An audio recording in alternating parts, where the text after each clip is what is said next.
sa base coat. O, dito na po tayo. Pili po tayo sa anong gusto na po natin kulay. So, gusto ko po siyang medyo something sparkle. Ito po yun. Ang pipiliin ko. Ayan. Ayan guys.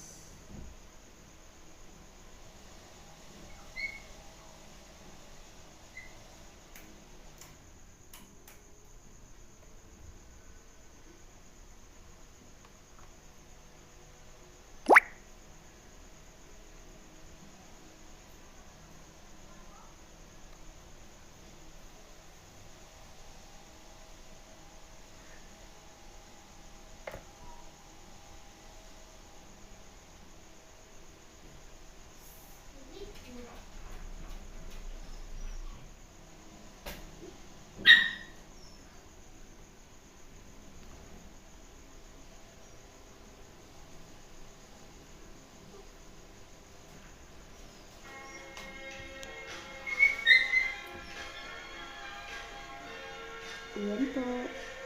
Diba? So, ilagay po natin dito. 60 second again.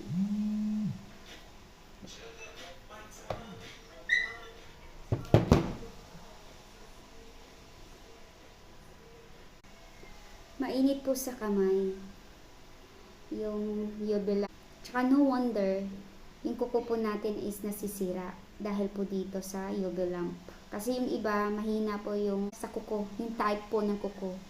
Madali pong masira dahil dito.